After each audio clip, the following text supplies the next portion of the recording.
Did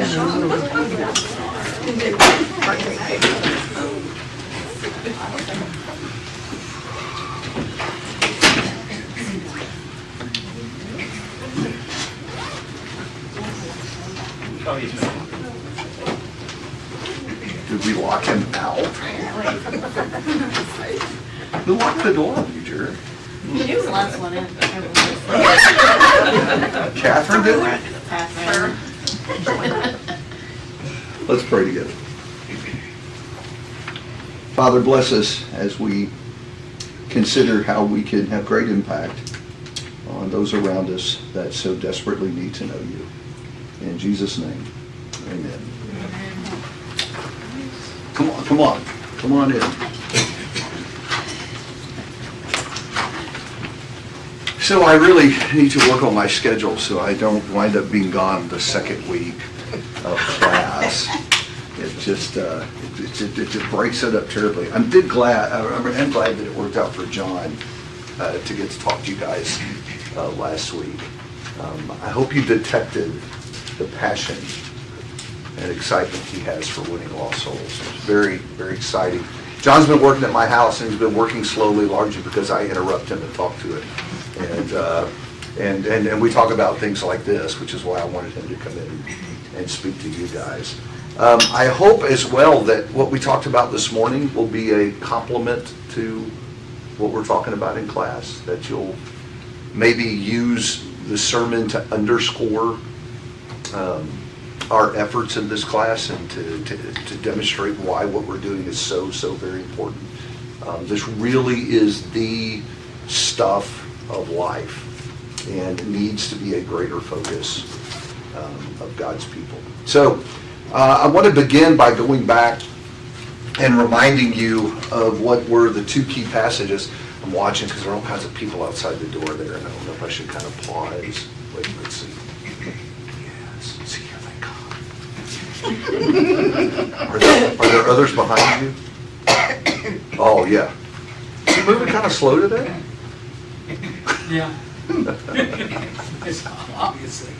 I'm just seeing all the people going back and forth by the doors outside, so I'm thinking maybe I should hold off again. Yeah, come on in. So I want to just briefly to touch on these two scriptures that I gave you last week. And now my clicker is not going to work, is it? I can fix that. No, I can't. Well, I think the guys messed with it. Sure. Oh, always throw the tech guys under the bus, whether it's I their part can of yell it. at my dad if you want me to. I would really be glad if you would go tell your dad that the slides are frozen. And that's okay, because people are still coming in, like this guy. Mason's just so, text him. Yes, text him. Will he be monitoring his phone during class? Yeah, because Is that allowed? Me and my dad does it all the time, so.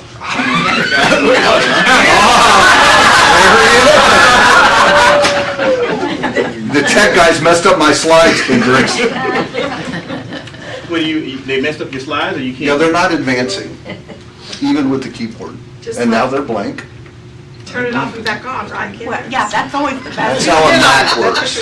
Hang on it. This is sadly not Mac equipment. Well, that's pretty much it. Where's your, Where's this? It's plugged in there. Otherwise it doesn't work. But see, the keyboard's not working either, but which one is yours? Is it this one? yeah. You sure? Mhm. I worked out this for you.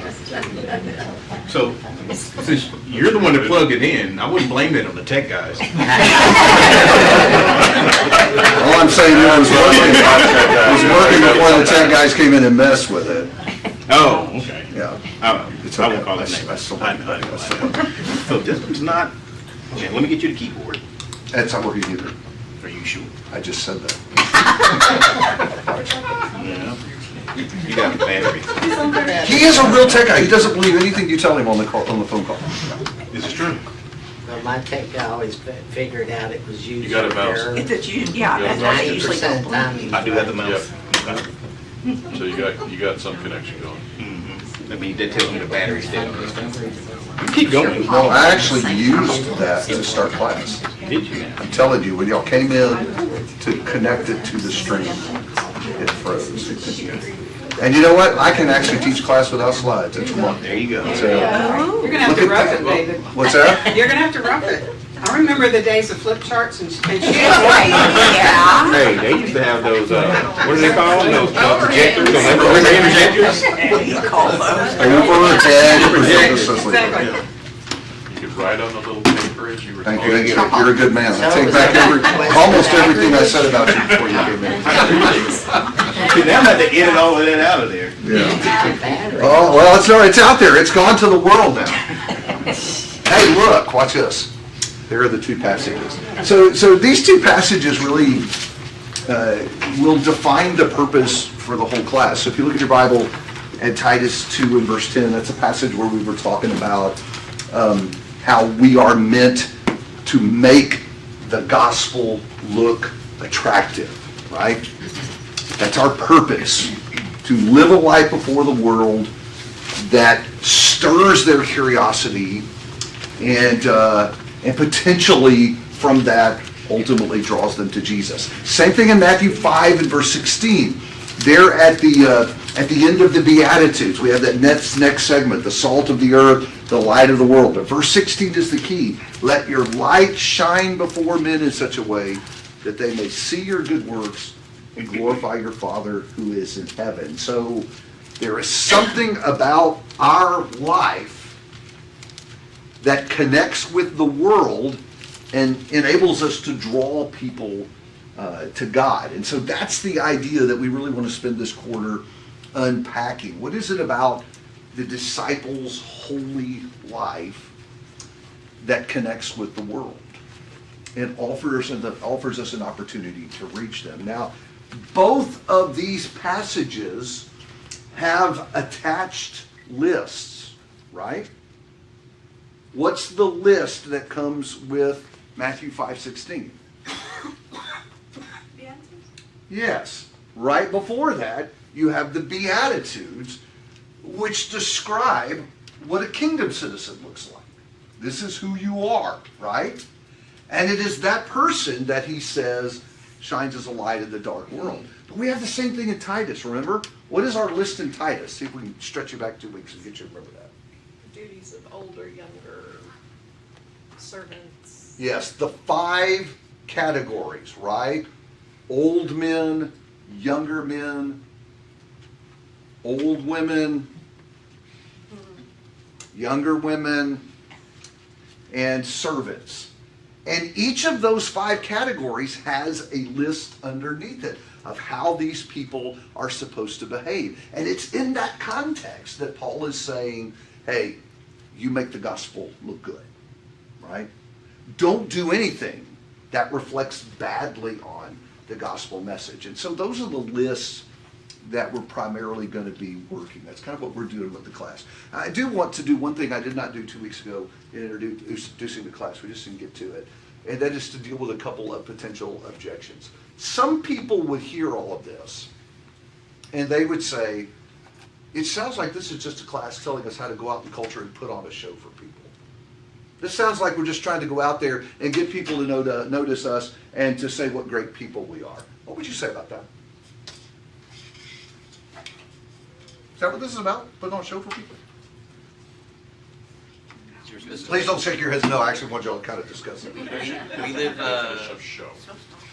Okay, what's your definition of show? What, I'm sorry? yeah, we live humble lives. We're supposed to be living humble lives. Okay. So we shouldn't be going out saying like we're all rich and all this stuff.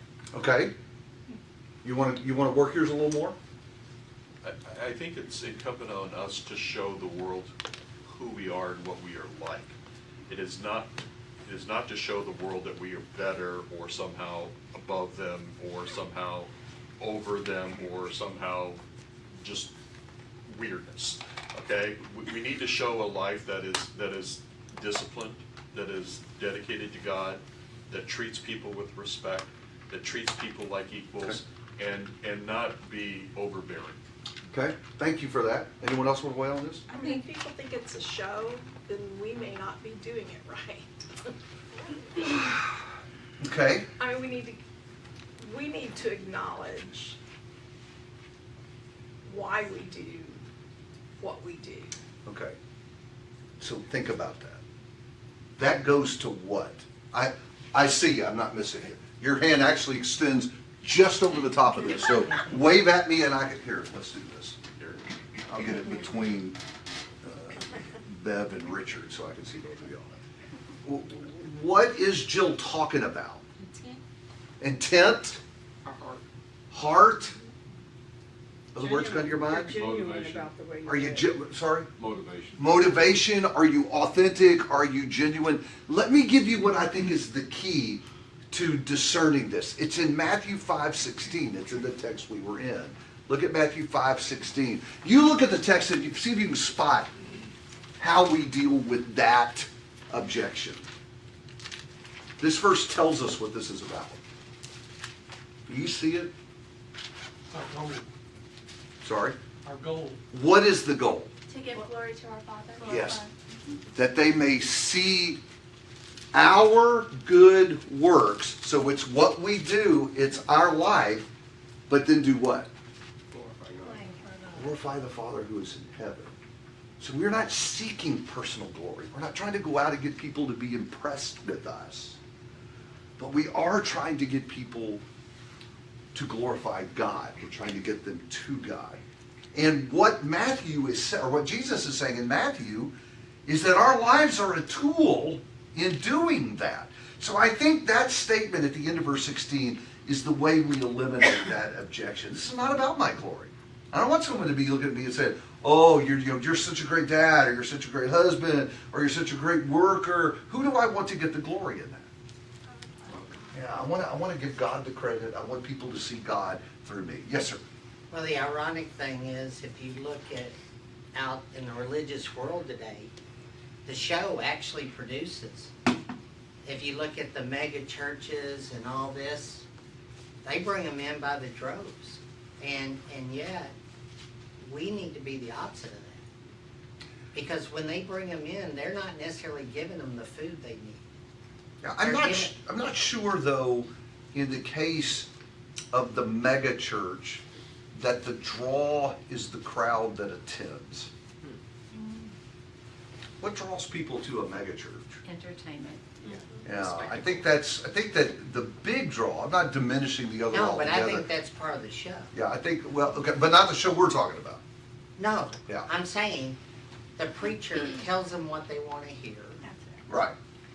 They give them what they want to have, right? You don't hear a lot about hell and sin and Right. the negative. Right. And we've got to give them the opposite. Correct. In a genuine way to show them what the long-term benefit is. Right. Right. It's like those type of churches deliver more of a motivational speech. Yeah. Okay? And so what we're wanting people to do is to look at our lives and to see Jesus. That's the point. Yes, sir. I'm passed over you. I'm sorry about that. Fuss at me about that. I wanted to tell you that you've done that several times. Okay. We live a life that is supposed to be consistent with what the Bible teaches. If we are consistent with that, no, it's not bragging about ourselves. It's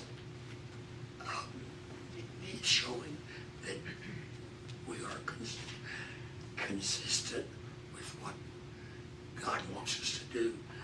And we're not trying to show off, we're just living consistent. Let's say it this way. We're not trying to show off, but we are trying to show. You with me? That's a good word. Whose ideal was that, by the way? What is Jesus, what's the figure Jesus uses in verse 15 of Matthew 5? What's his figure? Remember this? Light, lamp, Sorry? light, lamp. Light. What's the other one? Is it in 15? Sorry? It's 14, the city on the It's hill. 14, thank you. Like a city set on a hill, right? Any of y'all ever seen a city built up on a hill? Surely you have a Middle East story here, Scott, about a city up on a hill. Actually, oddly enough, where he's preaching his sermon on the Sea of Galilee, city of Hippos. Up on a hill. Cecina is on the hill, Yeah. not Tiberias. Cecina, which is the equivalent of Las Vegas. So, Yeah. I was thinking about, there's a monastery in Italy that became a key battlefield during World War II that's built way up on the top of this hill. And I can't remember the name. Do you remember the name of it? Monte Cassino. I kept saying Monte Cristo, and I'm thinking, no, that's a movie. Monte Cassino, yes. And listen, you get up on top of that, you see everywhere. And from all around, you look up and you see this thing. And from far off in the distance, you can see this monastery up on this hill. And so Jesus is saying, I want you to be that. Think about the other figure that he uses. He wants us to be light and darkness, right? So if you've ever been out from cities where all the light clouds the sky, if you've ever been way out, like out west, it's really, really dark, turn on a flashlight, what happens? Cuts through the darkness. Everybody can see that, right? You with me? I want you to be that. And so anyone who's struggling with this objection, well, it sounds like you're putting on a show. In a sense, that's exactly what Jesus is saying. I want my people out there, working in their circle, shining, and saying, Jesus has the better way by the life that we live.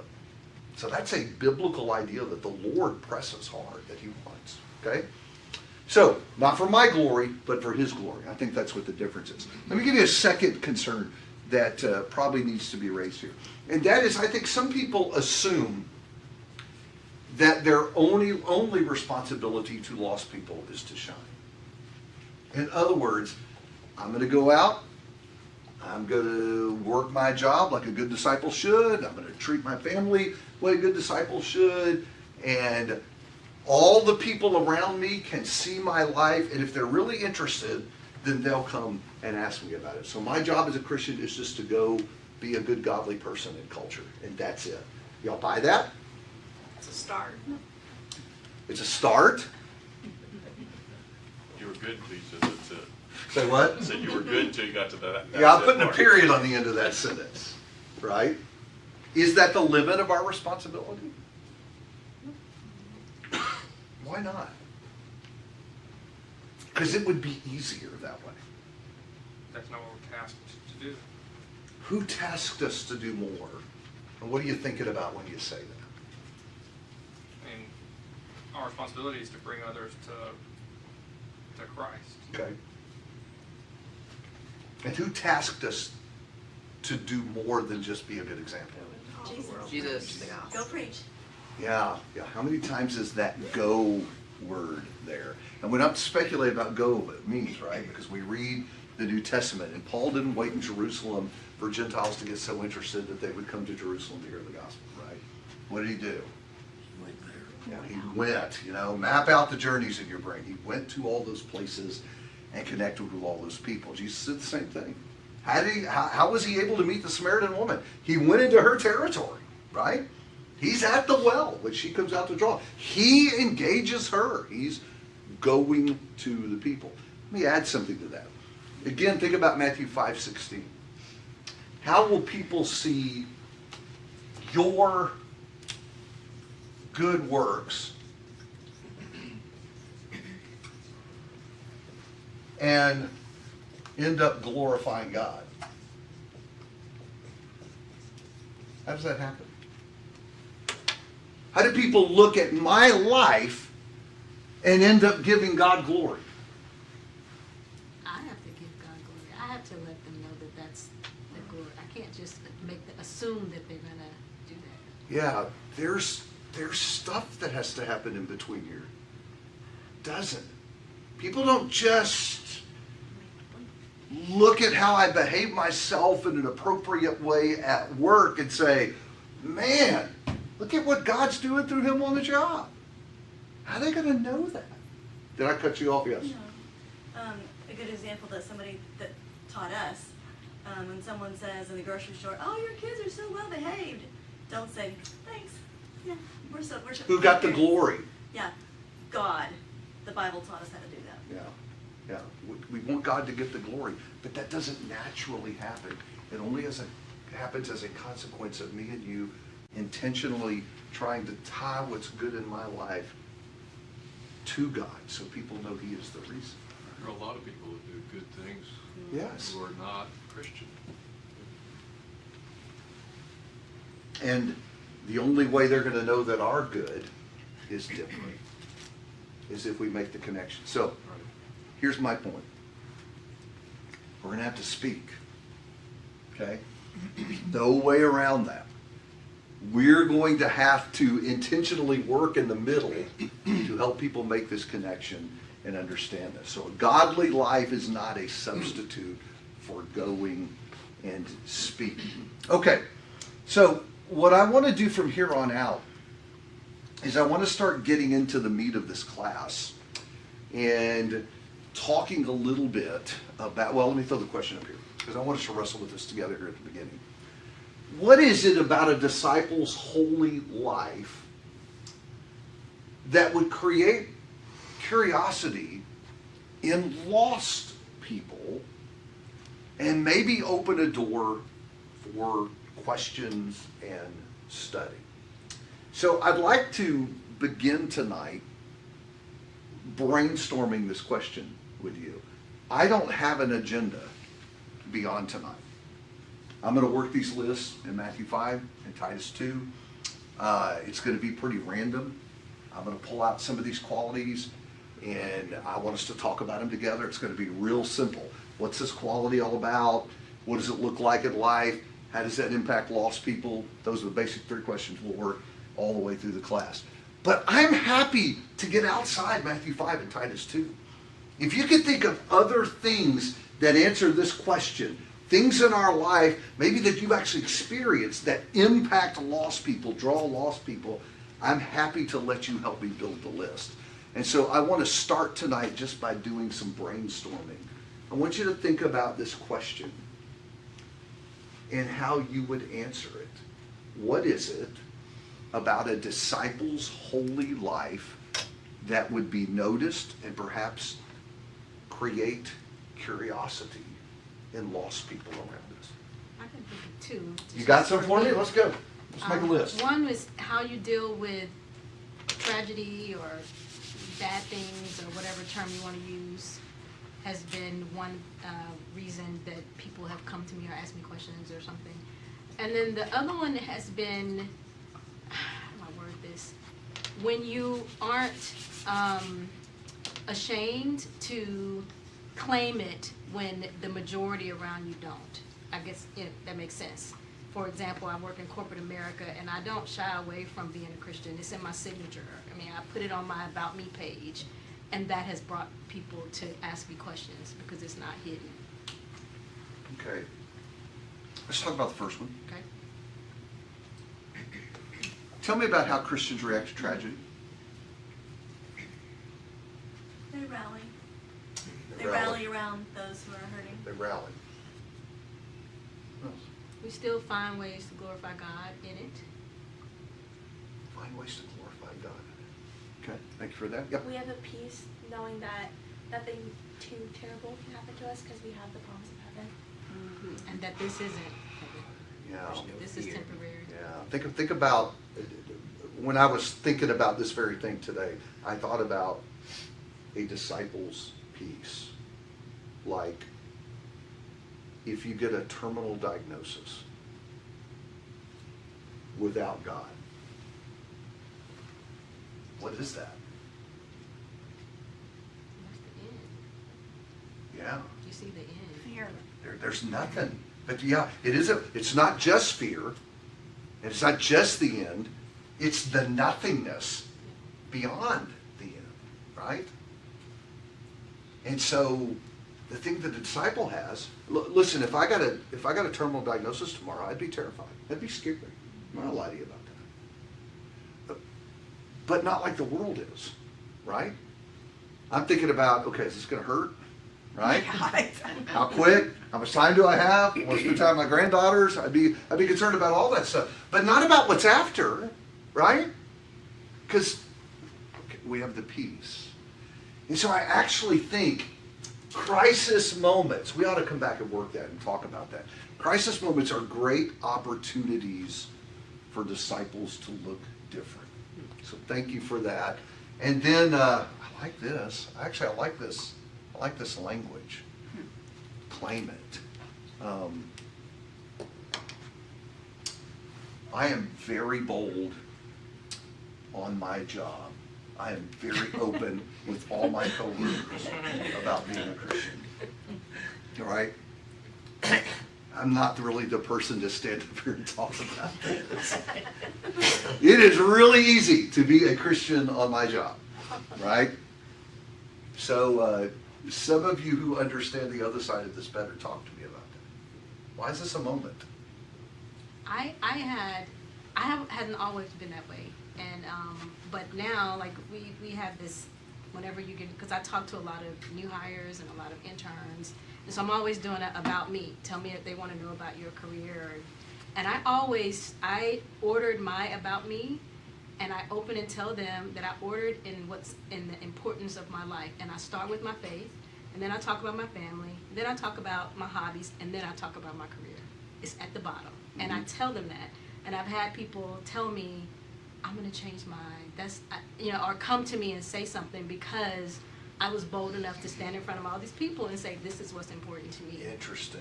And I'm not going to just tell you about what I do, because that's the bottom of the list. Interesting that they know that's how it ought to be. And it's not that way. That's interesting. I had a good friend that printed out a one-sided sheet of paper that said at the top, what I believe. And then he just typed out a list of things that were sort of his fundamental worldview. I believe that God exists. I believe that God has spoken, and on and on. And he just made a pile of those and left it on his desk. And when it ever came up in a conversation, he would say, this is what I believe. Love to talk to you about it if you want to. I thought that was a pretty good approach. Not that I've ever been in that situation. Yes, ma'am? This may be aging me a lot, but, This may be what? aging me a lot. But when I think about when you're put to the test, and we can all say that we are, but if it came to that point, and I think of Columbine, of that young lady, Yeah. when those gunmen were in there and say, is anybody in here a Christian? Yeah. She raised her hand, stood up, and she lost her life. Yeah. Yeah. And that's the ultimate to me. I always think about, yeah, I can do it, but when it comes to that's what's like when you put it on the line. I do think that this one, claiming it in public, especially in a world that is more and more hostile to what disciples believe, becomes more and more and more difficult. But I also think, I think our impulse is to imagine the people who will push back and disagree and hostile to us. But there is another cut of humanity out there. Listen, most of America pretty much believes the kind of things we believe and is just staying quiet about it. And so think about the opportunity that is there to be alive when we're willing to be vocal about it and claim it. I may steal I that, have but- one young lady tell me that her mom told her, don't tell anybody that you're a Christian. Really? Just go do your job. And so when she heard me say something, she came to me and said, I can't believe you actually said that. Out loud. And she said, I'm gonna start actually saying it. Yeah. She was afraid to say anything because she was told not to. So there we go. Thank you for that. Okay, same question. I'm looking for things about a disciple's holy life that could create curiosity amongst all people around us. Let me say this too, and I'm coming to you next, but let me say this too. It may not create curiosity with everybody, right? But there are all kinds of different kinds of people out there who are at different places. And so think about that too. you may not be able to cover everybody with one attribute of the holy life, but there may be a cut of people out there who would say, like this one, right? Okay, you got the floor. So I got into a conversation this last week that I never had before with a person, and it was kind of interesting in the way it kind of came out. This gentleman is from Israel. He lives in the United States, but his family's there, and he works for a company in Israel that we've been doing some business with. And so we talked about business for a while. We got to the end, I said, hey, just want to check on you. I said, how's your family in Israel, and how are the people, the team in Israel that you... And he stopped dead in his tracks and said, thank you for asking me about that. And that started into this conversation about religious things. And at the end of that, he said, I don't believe in religion. He goes, I have faith, but I don't believe in religion because I've seen too much death around religion. And that was a statement that just kind of took me back, but I told him, I said, so that's interesting. I said, I'm a Christian. And I said, I worship with a bunch of people who are really good people who watch out for each other. And that kind of thing took him back a little bit because he was like, really? So the conversations that you can get in with people if you just open the door and just be kind or ask about something it can really, it really can change your day. I mean, I've thought about that conversation now, I don't know how many times this week since I've had it, because, how can my next conversation with him take this conversation a little bit further? To another level. You said kind. I was actually, as you were talking, thinking about caring about people. Yeah, compassion. These are ideas worth exploring, in part because I think people really tend to be self-absorbed. Do y'all find that to be true? People really tend to be self-absorbed. And a quick little story along the line of what Randy's saying about the value of caring. There was a guy from a church I was working with that had a coworker with a sick child, and pretty serious, like in the hospital sick.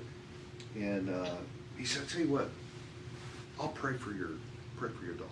In fact, it was a Wednesday.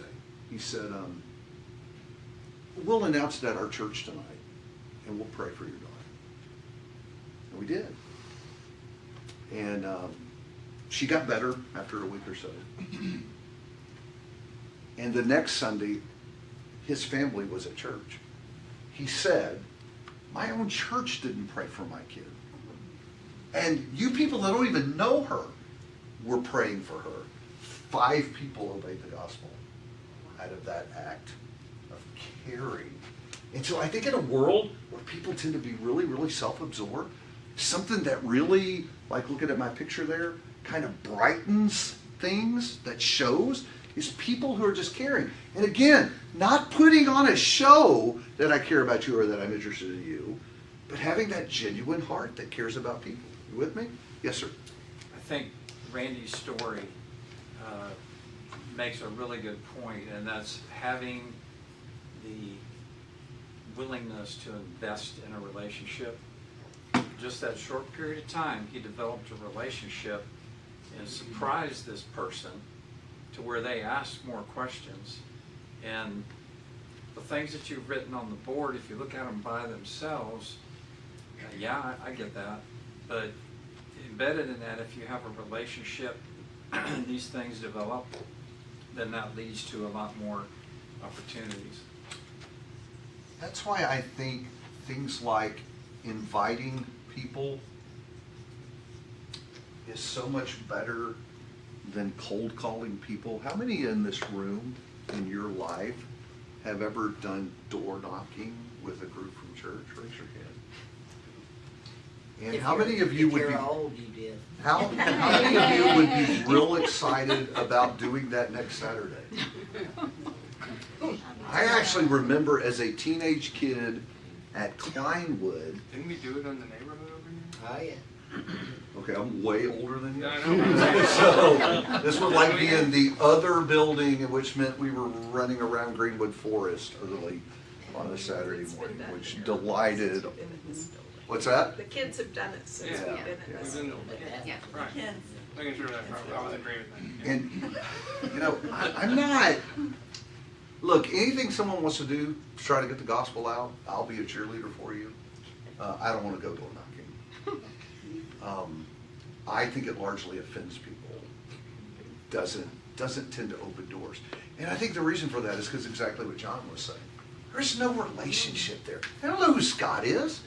He's a random guy who showed up at their door and interrupted their morning on Saturday. This is not a happy moment. Jehovah's Witnesses and Mormons do this all the time, and people don't say nice things about that, right? I think it's way easier to say to someone that you've got some credibility with. They know you're not a nut job, and they know there won't be snakes at the service. And so they're way more open. Oh, listen, no. I have had people say, y'all don't do snake stuff at your church, right? And that's actually come up. I've Different known part of the people country. that did that. Yes, yeah.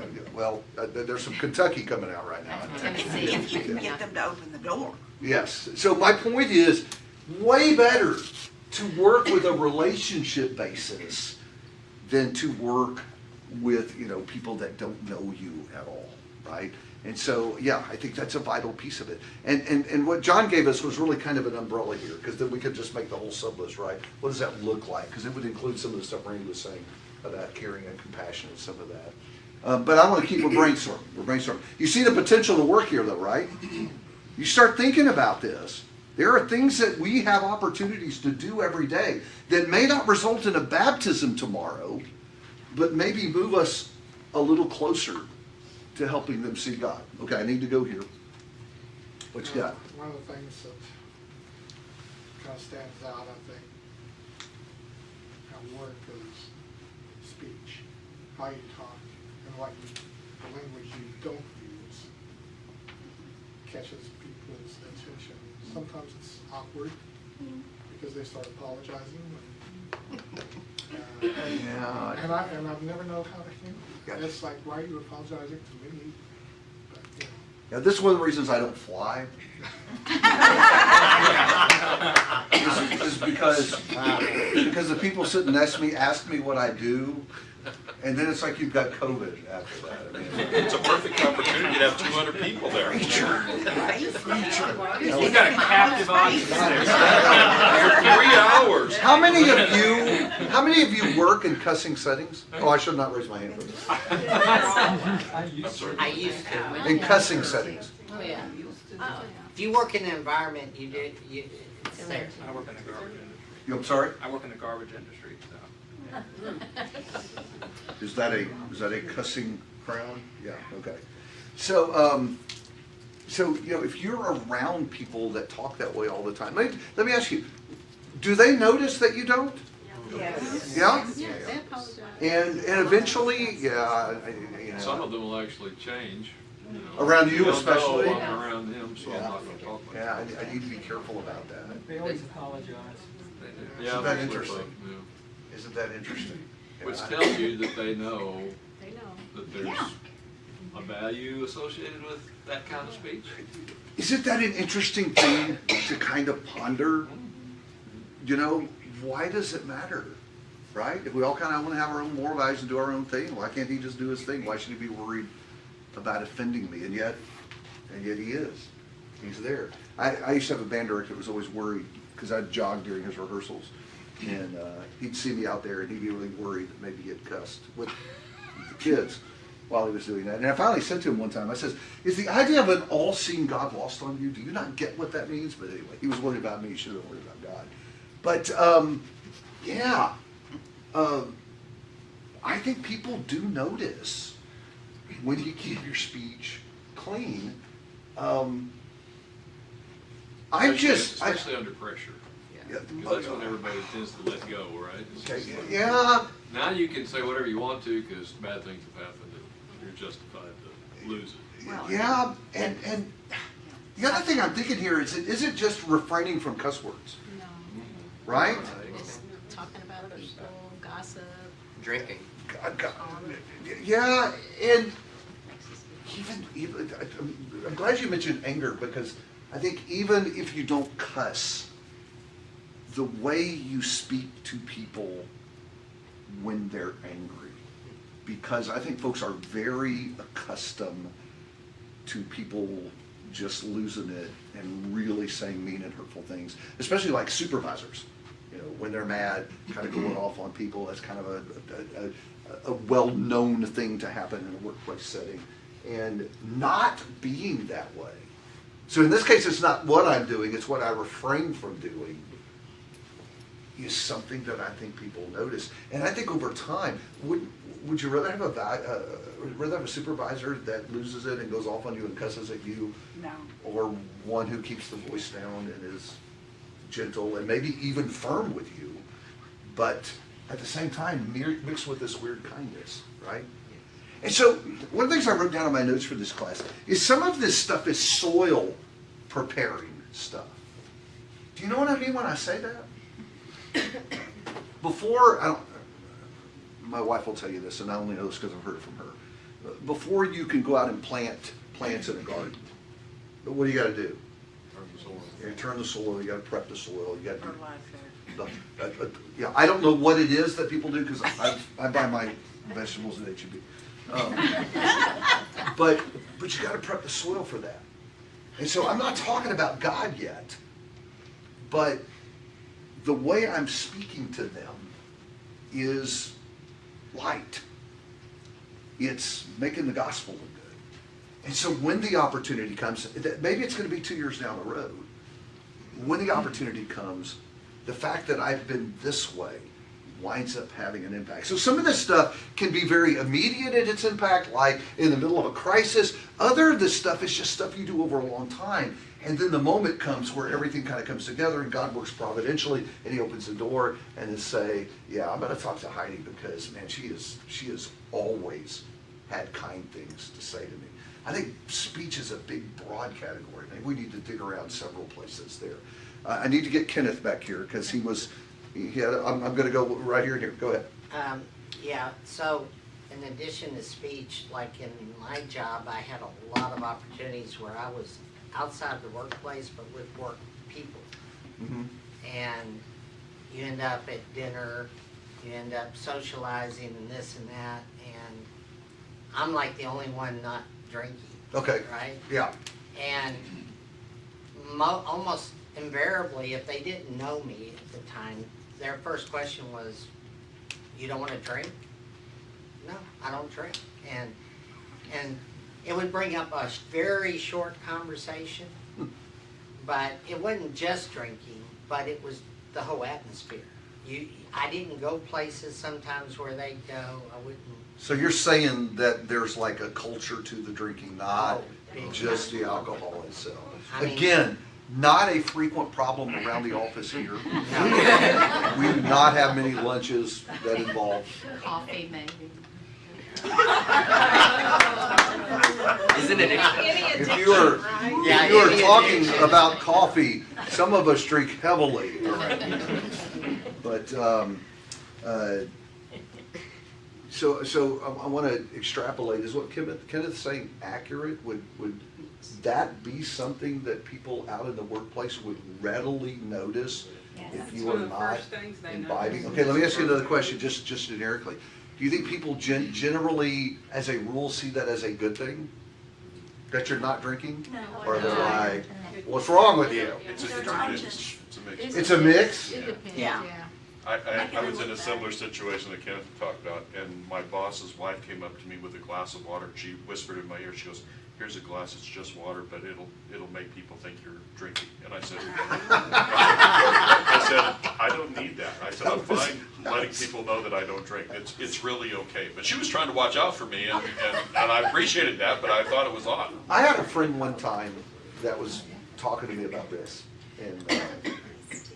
and asking me if I drank, and his comment to me was, yeah, I really think that's the better way to roll. I think that's the better way to do life without that. And it made me wonder, is maybe he discovering some issues in his own life with that? Again, some of these categories aren't gonna be light moments with everyone. It may be moments more like, very strange, don't want anything to do with him. But that doesn't mean it's gonna be that way with everyone. Or it doesn't mean it's gonna be that way with someone forever. Because the interesting thing about alcohol is, guess what happens statistically the longer you live with alcohol? More likely you are to become a drunk. Well, And In diarrhea. Anderson, when I was there, every different department I went to, one of their first questions was, do you drink alcohol? Yeah. Yeah, it's- Because it Smoke and adversely impacts your yeah. health. And so, statistically, the older people get, guess what? The less likely they are to drink. And so there's this curve, once you get to your teens, it shoots up and rides up here for 20 and 30, and then in the 40s and 50s it starts going down. So over time people learn. So the reason I'm making that point is, someone may look at you right now on your job and think, well, that's pretty weird, this guy doesn't drink. But maybe if y'all work together for 10 years, he's gonna have a different view of that over time. So, not always working for me. You've been so patient, you've just held out for me, waiting, and I appreciate I that. didn't want to interrupt you. Go ahead, go ahead. So, it's funny, when I used to work, I guess that's, could be two ways to put that.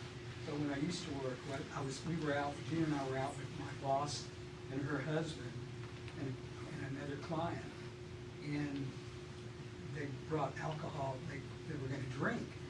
And she said, how can you guys have such a good time without drinking? It's legitimate, it was a question she asked. Oh, yeah. And we said, we always have a good time. We don't need to drink. And it kept them from ordering any alcohol that night. And they went on a month of anti-alcohol thing. I don't know what happened after that. But the point is that, they used to make fun of me at work. I was always the designated driver. I mean, it was just the way it was. It is a culture. Yeah.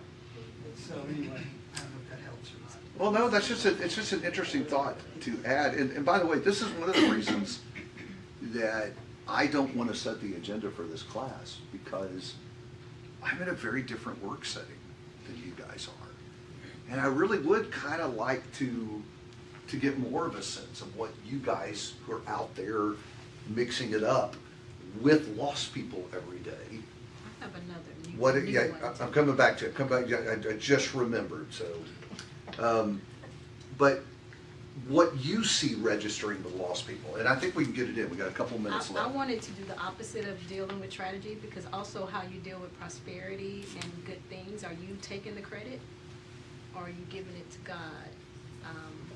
Is another way I think we can show.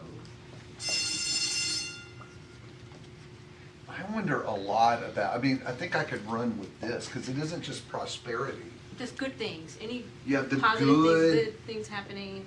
You got the promotion. Yes, I did great. Like taking all of that and making it about yourself versus giving the glory. Let me go back to what Heidi was saying earlier about Child, yeah. giving God glory for the good in your life, even around people who aren't Christians. We're okay with saying that with each other, right? Someone says, how you doing today? I'm blessed, right? I'm blessed, I'm good. God's been good to me, right? But would I say that in a setting where people weren't like me? Would I say that in a work setting? Oh, God, yes, ma'am. People will make a comment about any of these categories or whatever, and I just say only by God's grace. Yeah. So, or Lord willing, do y'all still say this? Yes. My dad said this forever, ever. Lord willing, we'll see you. Yeah, that was regular speech. As God wills. Yes, yeah. Are we willing to talk that way? Yes. Even in front of people who aren't Christians? Because I think maybe to a religious crowd out there that won't be a big deal, but I think there's another group of people out there who are like, okay, what does that mean? Why are they saying that? And again, that might be also one of those long-term things that just over time as they hear that, they're like, why? And maybe there's a question that eventually they get the courage to come in and ask. I want to know why that is. Yes, ma'am. When I was asked why, I didn't respond in anger or said bad words or whatever. I would say, my God would be so displeased. I worked with children, and I just said, my God would Yeah. be so displeased with me. Yeah. Yeah. Or God's been so good to me. Yeah. I don't know how to raise my kids without God's help. Will provoke one of two responses. Some people will say, oh, I said something nice about his kids and he went religious on me. I'm never doing that again. The other thing might be, is that he got a kid right now that got busted for pot in his locker, and he wants to know, why'd you say that? What's God doing for you and your kids? Guess what that is? That's exactly what Randy described a minute ago. That's the next conversation. Now we've gone from this to, okay, maybe we'll talk a little bit about this. Maybe there's more to be said there, right? All right, so y'all keep thinking about that, and we'll work that list all the way through the class.